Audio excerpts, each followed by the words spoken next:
आप भगवान के साथ नाता जोड़ दो। मैंने कहा था ना, एक ठाकुर ने मेरी बुलेट चलाई, एक ठाकुर ने मेरी गाड़ी चलाई, आज भी चलाते हैं, आज भी सवारी करते हैं, आज भी बैठ जाते हैं। अरे ठाकुर से दोस्ती कर लो, तुम्हारी ठसक अपने आप कई गुनी बढ़ जाए।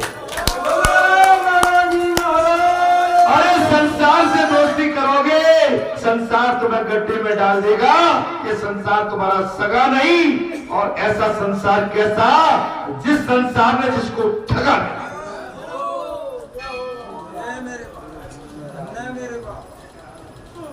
मैं अपनी रीति कह रहा हूं, अपनी रीति कह रहा हूं, आप बनके तो देखो भाई। रखा क्या है, हम तो कहते हैं भैया अब तो केवल घंटी बजने वाली है, अंतिम पड़ाव चल रहा है। माने आप ये मत समझिए कि आपकी सांसें बहुत लंबी है। माने हर जीव को समझना चाहिए कि हमारी सांस जो निकल गई, क्या वापस आती है कि नहीं, क्या कल का सूर्य उदय हम देख पाएंगे कि नहीं, क्या आज की संध्या हम कर पाएंगे कि नहीं। अरे मस्त रहो, आप जीवन में प्रसन्न हो, आपके चेहरे पर प्रसन्नता दिव्यता रहना चाहिए। ये आपके मलिनता ये चेहरे पर अच्छा नहीं लगता। हमारे पंडित जी की तरह खिला हुआ चेहरा हमको अच्छा।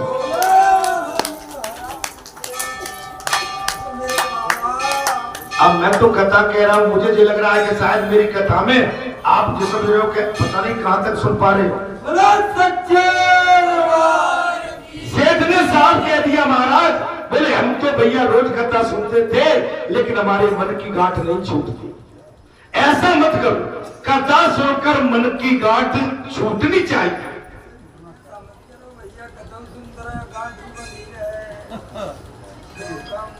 कथा भी सुने और संसार की गांठ भी बने। आप अपने से बड़े को प्यार से देखो, सम्मान से देखो, संतों को भक्तों को आनंद से उनके चरणों की अनुभूति करो, माता पिता की चरण वंदना प्रेम से करो, परिवार के साथ प्रेम से रहो, पत्नी से व्यवहार प्रेम से रखो, नाती पोते के सामने आनंद की वर्षा करो। जब संसार छोड़े तब नाती भी हमारे प्रेम में पागल हो जाए।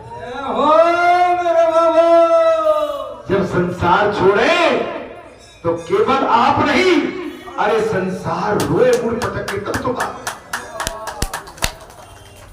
अपना बुहार ऐसा रखो, ये किंतु परंतु, छोटी बुद्धि, ऊपर की बुद्धि, इसकी बुद्धि, छूछा, ये बीमारी है, ये आपके कद को कम करती है। आपका कद जितना बड़ा है, आपको पता नहीं बालाजी का कद कितना बड़ा है। आप बालाजी की प्रमुख, आप पीठ पर बैठी हो, अगर आपने छोटा सा भी कई हरकत दी, आपका कद डाउन हो जाएगा।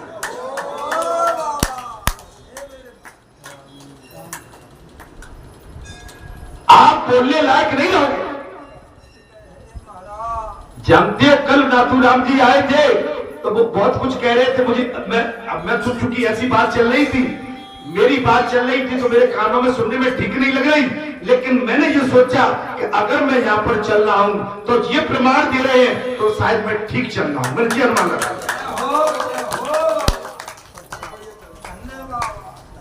मैंने अनुमान क्या लगाया, अनुमान मेरे चलने से, मेरी सफाई से मैं साफ नहीं हूंगा। जब मेरी सफाई बाहर से आए तब साफ।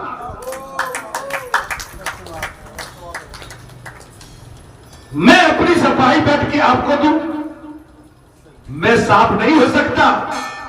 अरे जब आप मेरी सफाई की बात करोगे तब मैं साफ। बात समझ में आ रही कि नहीं आ रही। जीव जब तक संसार सुख को नहीं त्यागेगा और मन से नहीं उसको त्यागेगा, तब तक भक्ति सिद्धि नहीं हो सकती। मैंने अभी कहा था ना कि वे बड़ी बोतल गए, हाँ मैं सुनता हूं और मैं हंसता हूं सुन के। मैं कलेश नहीं करता हूं भाई। सत्ती तो कह रही कि बोतल भरी हो चल रही है, तो कौन सी गलत कह रहे हैं? वास्तव में मैं सुबह नाश्ता करके दही दलिया खा के दूध दलिया और मैंने कपड़े पहने और मैंने पानी की बोतल पकड़ी और निकल पड़ा, तो सही तो कह रहे हैं।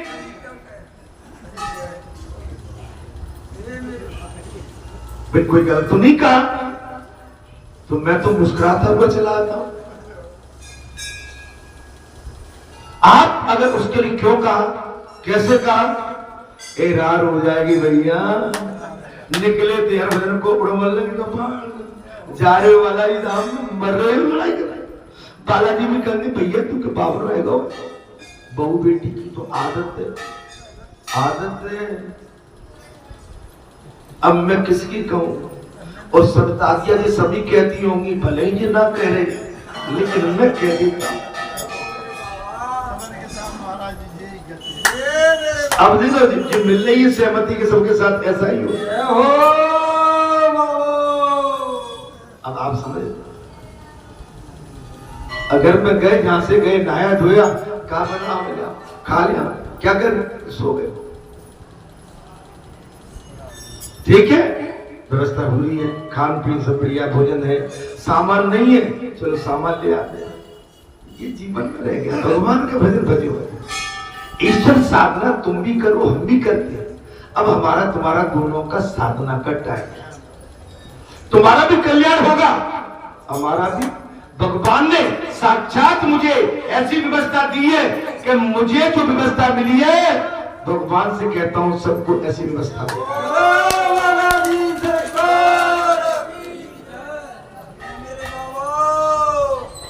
कहां से अरे इधर चल रहा, ऊपर ही, अरे भूल जाता हूं।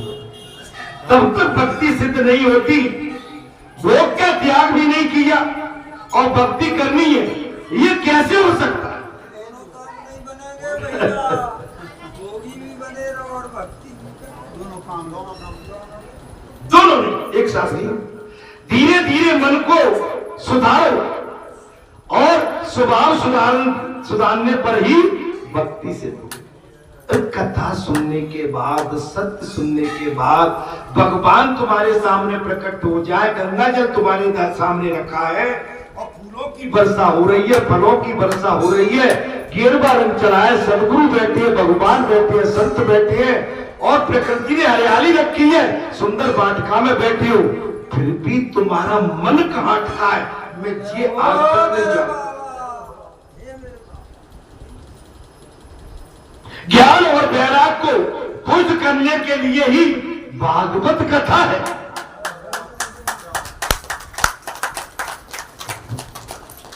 ज्ञान और वैराग को पुष्ट करने के लिए ही भागवत कथा है। परमात्मा के चरणों में आसरा लेकर ही महापापी धुंधकारी देवता जैसा बन गया। सन्मुख होए जीव मुझ जबई जन्म कोट। जब तक जीव मेरी शरण में नहीं आएगा मैं उसका कल्याण नहीं कर सकता। जीव मेरा बन जाएगा मैं उसका बन जाऊंगा। मैं चाकरी करूंगा, मैं नौकरी करूंगा, मैं उसके महाराज सारे संसार के काम करेगा, लेकिन ईश्वर मेरा बंद हो जाए। धुंधकारी कहता है, अब धुंधकारी कहता है कि इस कथा से ही मेरे जैसे पापी को भी परम गति प्राप्त।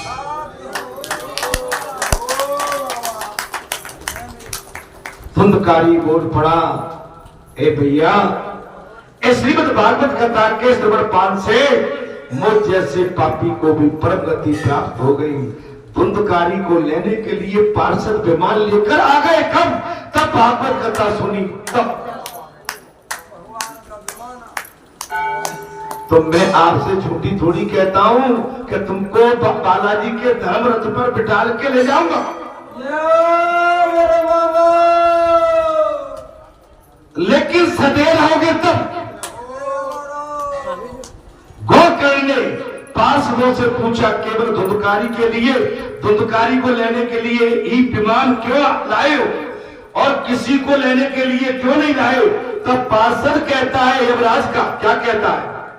वो धुंधकारी एक आसन पर बैठा था। ये काम तो नहीं तो सुनिए इन्हें क्यों नहीं ले जाए एक ही एक तो अब सुन रही कि नहीं सुनी? एक आसन अब कथा में से भगोगे तो नहीं। एक गिरधारी तू भग जाता है। अब ठट भाई एक गिरधारी एक कथा सुन ले भैया। हाँ? अब तुम भग भग देते हो कथा में से उठ के। पार्षद कहता है वो धुंधकारी एक आसन पर बैठा था, अनशन करता था, अनाज तक नहीं खाता। कथा कैसे सुनता था? निराहार। और रोज कथा का मनन करता था। कथा सुनने के बाद और उसके बाद भी मनन करता था, चिंतन करता। मैंने हमेशा कहता हूं हम इस कथा को सुनने के बाद हम मनन करते हैं और रात्रि में भी मैं सुनता हूं और जब घूमता हूं ना तब भी सुनता हूं। क्यों? कथा सुनने के बाद उस पर मनन आवश्यक है। जब मैं यहां से जाता हूं ना तो मैं गाड़ी में भी वही ख्याल लेते जाता हूं कि क्या कथा थी, ये कथा। और जब मैं स्नान करता हूं तो वही बात, और भोजन करता हूं तब अब देखिए अतिशयोक्ति हो जाएगी, क्षमा करना, तो वही बात। और सोते सोते सो रहा हूं तो वही बात, उठते उठते उठा तो वही बात। मन आपका मन उस वृत्ति में लगा है,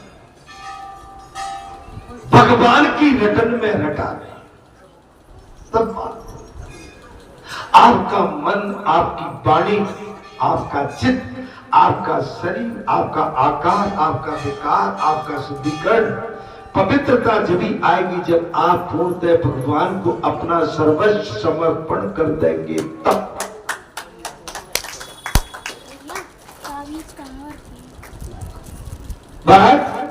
रोज कथा सुनने का मनन करता है। आज प्रभु के चरणों में मन में नियम करना ही उपवास है। मैं ये कहता हूं कि यहाँ पर आप इधर उधर की पंचायत नहीं। अगर जहां आप आते हैं ना, अगर बालाजी धाम में आए तुझे संसार की बात नहीं करना। अगर सत्संग हॉल में बैठे तो उस समय संसार की बात हमें नहीं, हमें भाई ज्यादा सत्पुरुषों की बात, कथा की बात, महापुरुषों की बात और अच्छे विचारों की बात। या अमुक जीव को लग जाते, जुड़ जाते जहां तो अच्छा होता, वो भी आने लगते या जुड़े होते तो अच्छा होता, ये क्षेत्र और पूरा जुड़ जाए तो अच्छा होता। लेकिन हम अपने खेत की, कल्याण की, दुकान की, मकान की, चार दीवार की आदि के साथ बात करें, इससे बचना चाहिए। उससे वातावरण ठीक नहीं रहता। उपवास के समय कुछ भी खाने पर पूर्ण उपवास नहीं होती। सुनली बात नहीं। उपवास तो उपवास आप समझेंगे। वैसे तो मैं उपवास कभी नहीं करता हूं। मैं एक चीज और कह देता हूं, न मैं सोमवार करूं, न मंगल बुध बृहस्पति कुछ नहीं करता हूं। न मैं 11 जानू, न 12 जानू, न 13 जानू, न 14 जानू, न पूनो जानू, न गजू जानू। लेकिन जब बैठ जाता हूं तो सब जान जाता हूं। फिर नहीं कुछ।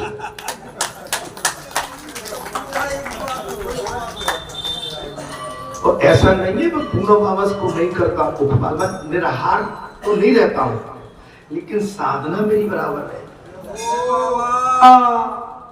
लेकिन जिस दिन कोई भंडारा या कोई कार्यक्रम हो तो उस दिन तो फिर मेरा निराहार रहता हूं। वो तो फिर कहीं भगवान की कृपा हो गई तो घर में जाके जो कुछ होना होगा घर में। इसलिए मैं कोई आपको ऐसी बात नहीं कह रहा हूं कि मैं जो कह रहा हूं मैं अपने लिए या मैं आपको कोई अहम कह रहा हूं। माने मैं ऐसा करने की कोशिश करता हूं, और जब करने की कोशिश करता हूं तभी तो उद्धार होता है, तभी उद्धार होता है। तभी क्या बोला तेरी बंग ये पाम प्यारे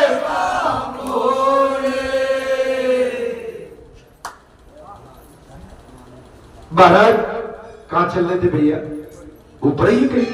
अच्छा, कथा सुनकर केवल धुमकारी मुक्ति, ये भी बात आ गई।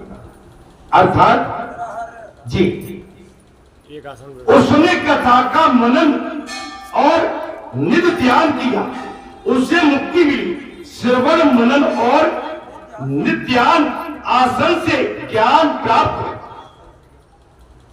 आसन पर बैठोगे तब ज्ञान प्राप्त है। 12 बिना दृढ़ता का ज्ञान व्यर्थ है। बिना दृढ़ता का ज्ञान बोले व्यर्थ है। उसी भांति लापरवाही से किया हुआ श्रवण भी व्यर्थ है। अभी कथा में बैठे हैं लेकिन लापरवाही, व्यासपीठ पर बैठा हुआ जीव अपना पसीना बहा रहा है, आपको समझाने का प्रयास कर रहा है और साधना भी लगा रहा है, लेकिन उसके पश्चात हम सुन नहीं रहे, लापरवाही कर रहे हैं। ये व्यर्थ है। संदेह युक्त मन व्यर्थ है। संदेह युक्त मंत्र भी व्यर्थ है। शंका, मैंने अभी प्रातःकाल कह दिया, हाथी को कोई गोद में ले सकता है क्या? चैटी को कोई मिला सकता है क्या? और शंकालु मनुष्य की शंका इस संसार में कोई मिटा सकता है क्या? ऐसे संदेह युक्त मंत्र व्यर्थ है। अच्छा, बगैर चित्त से किए, बगैर चित्त के किए, जब से भी कोई फल नहीं मिलता है। आप जब तो कर रहे हैं लेकिन मन आपका कहीं दूसरी जगह उसका फल प्राप्त नहीं होता। ये सुखदेव भगवान कहते हैं परीक्षित से, संदेह करने से, मंत्र और चित्त के इधर उधर भटकने से जब फलदारी नहीं होता उसका फल प्राप्त नहीं होगा। कथा में मन बिना बैठकर श्रवण करने से क्या लाभ है? अगर कथा में बैठे हैं और मन संसार की दुविधा में फंसा हुआ है तो बेकार है। वो तो किसी मतलब का नहीं है, वो फलदारी हो नहीं सकता। कथा सुनते समय तन मन और घर की समानता भूल जाना चाहिए।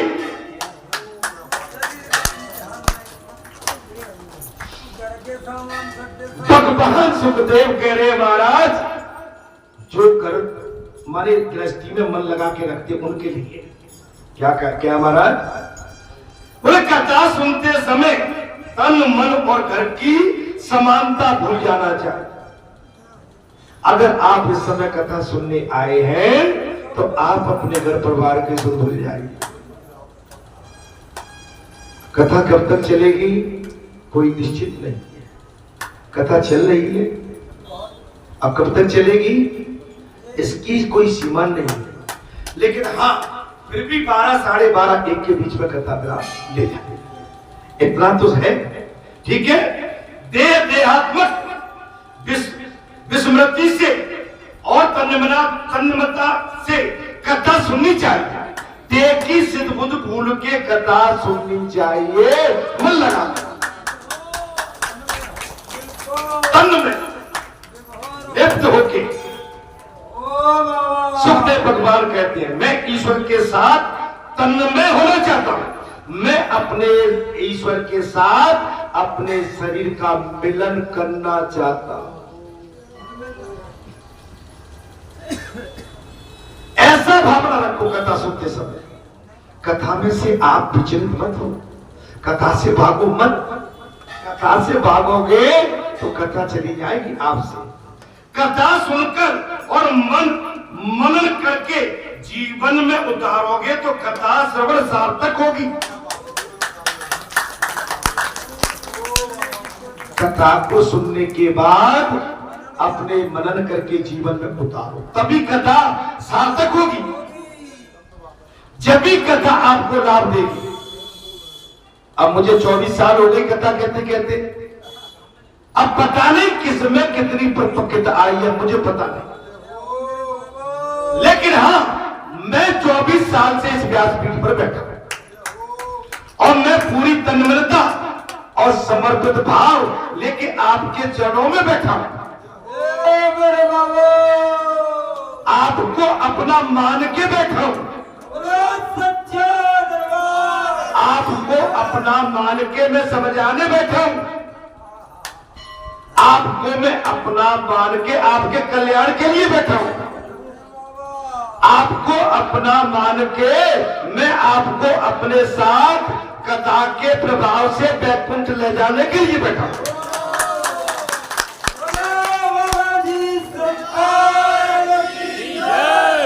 अब आप मेरे साथ कैसे बैठे जी आप जान। मैंने तो प्यास पीठ पे से जो कहना था सो कह दिया। आपके मन में व्यासपीठ के प्रति कितना सद्भाव है जी आप अपने पास समझ सोच के आप उच्चारण कर सकते हैं। कथा सुनकर जीवन में एक लक्ष्य निश्चित किया जाए। कथा सुनने के बाद सुखदेव भगवान कहते हैं हे राजन, एक लक्ष्य अपने जीवन का निर्धारित और निश्चित किया जाए। श्रीमद् भागवत कथा भगवान की कथा सुनकर कुछ ग्रहण करो, कुछ प्राप्त करो इससे। आप तीर्थ में आए, तीर्थ कर आए और तीर्थ करने के बाद में आप फिर भी उल्टे सीधे प्रपंच में पड़े हो, उल्टा सीधा भाव रखते हो, कुभाव रखते हो। आपके भाव में विनम्रता नहीं है, नम्रता नहीं है। आप सहज सरल नहीं होना चाहते, आपके मन में फिर कुभाव भरा हुआ है। तो आपका कथा सुनना या तीर्थ करना मिथ्या। आपने अपने कुभाव की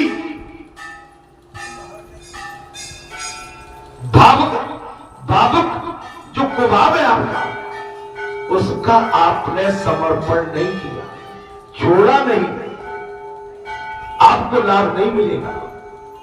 कथा सुनने के बाद, संतों का साथ करने के बाद, सत्पुरुषों का साथ करने के बाद, देवालय में आने के बाद, महापुरुषों के बीच बैठने के बाद, आपका सम्मान बढ़ने के बाद, सम्मान पाने के बाद अगर आपने अपने वातावरण में सुधार नहीं किया तो निश्चित ये दचका कभी न कभी मिल जाए।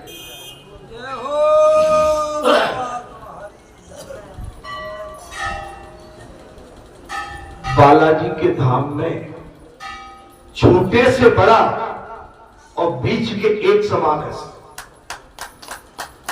बालाजी के लिए न कोई बड़ा है न कोई छोटा है, बालाजी के लिए एक समान है। जैसे कहे रघुपति सुन भावनी बात, भगवान के दरबार में भक्त की पूजा होती है, भाव की पूजा होती है, संत की पूजा होती है, उसके अच्छे सत्कर्म की पूजा होती है, उसके समर्पित भाव की पूजा होती है, लेकिन कुभाव की पूजा बिल्कुल नहीं होती।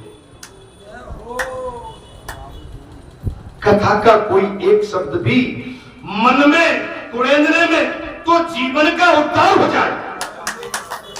आप एक अपनी बड़ी बुराई जो हमको कुंठित करती है, जो बार बार हमारी बड़ी बुराई हमें परेशान करती है, आप बड़ी बुराई को छोड़ दो, जब छोटी तो अपने आप खत्म हो जाए। लेकिन बड़ी बुराई को नहीं छोड़ोगे जब तक वे छोटे भी उछलते कूदते विक्रम और बेताल की तरह वो भी बड़बड़ाते रहेंगे। काय भैया महाराज, हाँ अरे सबको प्रतीत हुई कि धुंधकारी की तरह हमने कथा सुनी है। जब उनके लिए विमान आ गया,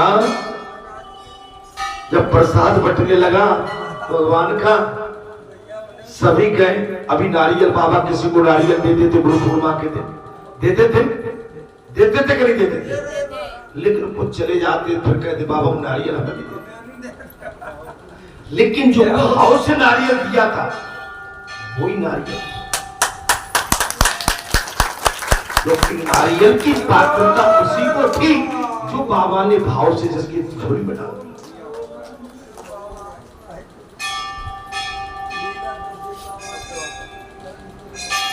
लो, सबको प्रतीत हुई कि धुंधकारी की तरह हमने कथा सुनी, अतः हमें उसी जैसे गति मिले। कथा का मनन करोगे तो उत्तम है, परंतु मनन करे तो भी लाभ होता ही। तो भी इसके पश्चात गोकर्ण ने श्रावण मास में दूसरी बार कथा कराई। श्रावण मास में कथा कराई। कौन से मास में? श्रावण मास में। अभी कौन सा मास चल रहा है? श्रावण मास। जय मेरे बाबा।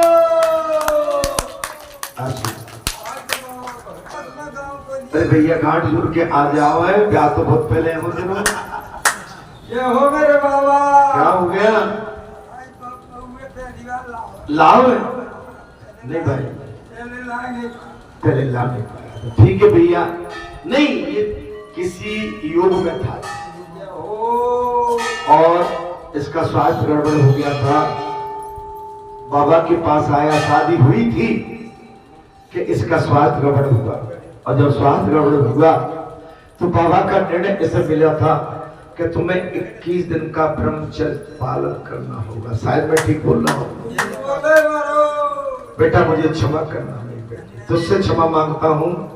वैसे ऐसा कभी होता नहीं है, लेकिन मैं तुझसे क्षमा मांगता हूँ कि मैंने ये व्रत तेरे हित के लिए कराया था।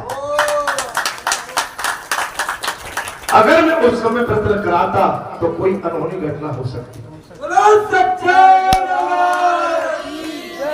मैंने ये व्रत इसलिए कराया बेटी कि तेरी मांग में सदैव सिंदूर अमर बना।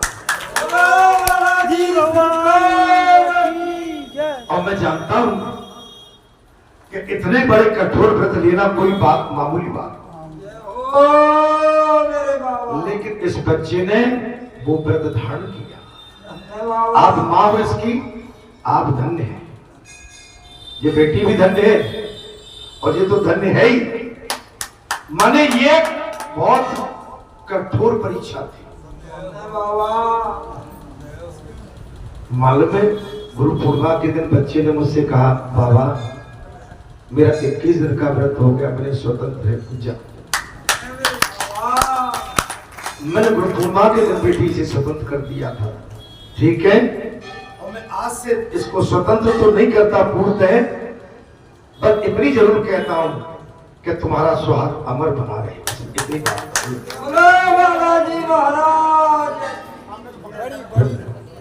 बेटी तुम धन्य हो बस, और मैं इसके आगे कुछ नहीं होगा।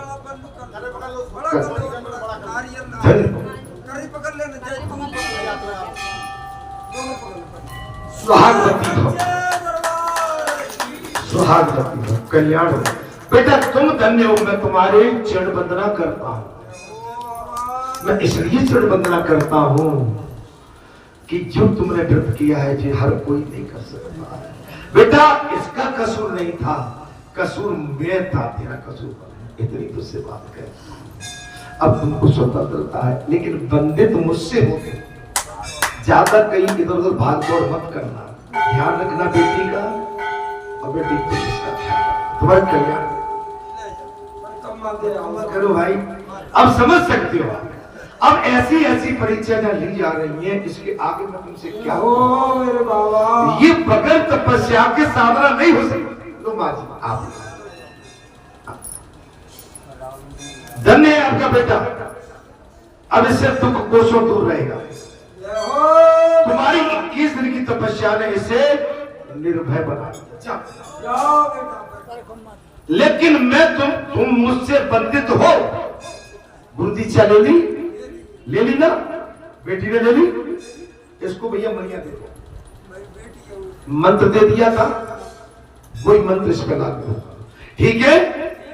हाँ बेटा ध्यान करना इस बात का, तुम दोनों पति पत्नी इस व्यासपीठ से बंधित हो, और तुम इसलिए बंधित कर रहा हूं कि तुम्हारे ऊपर बहुत बड़ा कोई,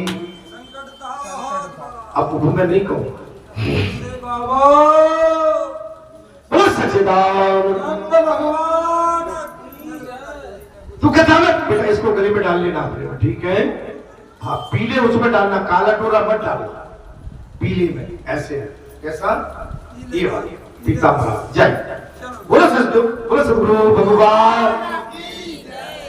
बात चल रही थी महाराज, कहां चल रही? कहा हूं मैं जी? जय गई इधर हूं।